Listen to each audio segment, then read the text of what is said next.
Hello, crafter সংখ্যা চ্যানেলে তোমাদের সবাইকে স্বাগত।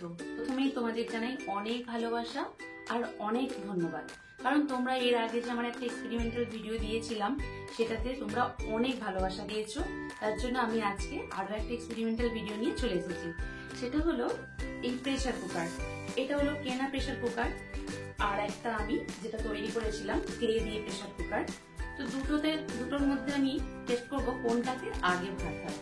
তো ভিডিওটা দেখতে থাকো, তোমরা বুঝতেই পারবে। আমি সবটাই ডিটেলসে দেখানোর চেষ্টা করব, তো স্কিপ না করে দেখতে থাকবে। আর তোমরা তো দেখতেই পাচ্ছ এটা আমার সেটআপ, কারণ তোমরা যে আমার শর্টস বা ভিডিও যাই দেখো না কেন, যারা তোমরা রেগুলার দেখো তোমরা তো জানোই, দেখতেই পাও।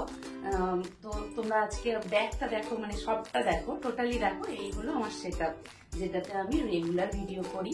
নানা রকম ভাবে সাজাই, তো আজকে এইভাবে সাজিয়েছি, একটু রান্নাঘর স্টাইল সাজিয়েছি। তো কেমন লাগলো সেটা কিন্তু অবশ্যই কমেন্ট করে জানাবে। এই হলো সেই ছোট্ট সেটআপ যেখানে বসে আমি রেগুলার ভিডিও করি। তোমরা যারা আমার রেগুলার ভিউয়ার্স তারা তো জানোই, আর যারা আমার নতুন ভিউয়ার্স তাদের জন্য আমি আরও একবার বলছি, এই পিছনে যা যা দেখতে পাচ্ছ ভিডিওটাতে সব কিছু বানানোর ভিডিও কিন্তু আমার চ্যানেলে আছে, চাইলে গিয়ে দেখে আসতে পারো। এবার ফিরে আসি আমার আসল ভিডিওতে। তোমরা লক্ষ্য করলে নিশ্চয়ই আমি উনুনের মধ্যে মোমবাতি ঢুকিয়ে দিয়েছি। তো তোমরা চাইলে ওখানে ছোট্ট প্রদীপও ইউজ করতে পারো। যাই হোক, আমার কাছে মোমবাতি ছিল, মোমবাতি দিয়েছি। আমি আগের ভিডিওতেও সেটাই দেখিয়েছিলাম। তো আমি কেনা প্রেসার কুকারটা দিয়ে আগে শুরু করলাম, কারণ আমার তৈরি করা প্রেসার কুকারটা উনুনে বসানোর আগে একটু টেনশানই হচ্ছে।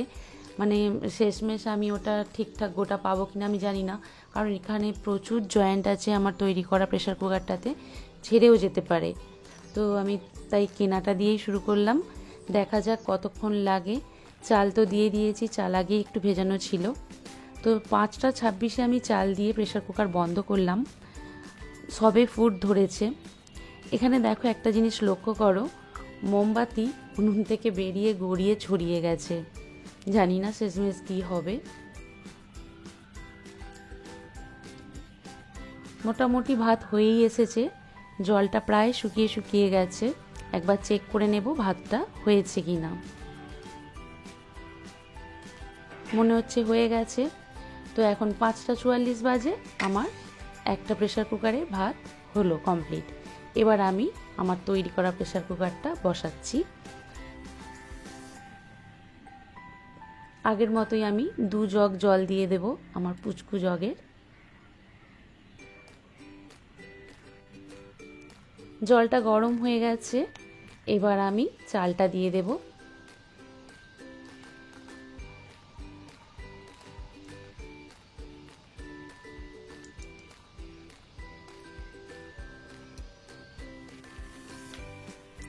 প্রেসার কুকার চাপা দিয়ে তোমাদের আমি ঘড়িটা দেখিয়ে দিই। এখন বাজে 6টা। কতক্ষণ লাগে সেটাই দেখার আছে। যেহেতু এটা প্রেসার কুকারটা আঁটা যায় না, তাই পাশ দিয়ে ফ্যান পড়ে যাচ্ছে, সেটা তোমরা দেখতেই পাচ্ছ। আমি তোমাদের একটু ক্লোজ করে দেখাই, দেখো খুব সুন্দর ফুটছে কিন্তু। আর একটু সামান্য জল আছে, আর একটু ফুটলেই হয়ে যাবে ভাতটা। যেটা আমি করতে করতে বুঝলাম খুব তাড়াতাড়ি ভাতটা হলো। তো কতক্ষণ লাগলো সেটা ঘড়িটা দেখলেই মোটামুটি তোমরা বুঝতে পেরে যাবে যে কতক্ষণ লাগলো। আমিও তখনও ঘড়িটা দেখিনি, পরে দেখলাম যে কটা বাজলো। 6:08। আগেরটা লাগলো 18 মিনিট, এটা কিন্তু 8 মিনিটের মধ্যেই হয়ে গেল। কেন জানি না, এটাতে খুব তাড়াতাড়ি হলো। দুটো প্রেসার কুকারের ভাতই আমি থালায় তুলে নিচ্ছি, তোমরা দেখে নাও কোনটা ভালো লাগছে। আমার তো মনে হচ্ছে ক্লে তৈরি প্রেসার কুকারে ভাতটা ভীষণ ঝরঝরে হয়েছে, খুব সুন্দর একেবারে ছাড়া ছাড়া ভাতটা হয়েছিল। আশা করব তোমাদের সবটা দেখাতে বা বোঝাতে পেরেছি। তো এই ভিডিওটা বানানোর পিছনে যে কিছু হাসির মুহূর্ত আছে সেগুলোও তোমাদের সঙ্গে শেয়ার করলাম, চলো দেখে নিন।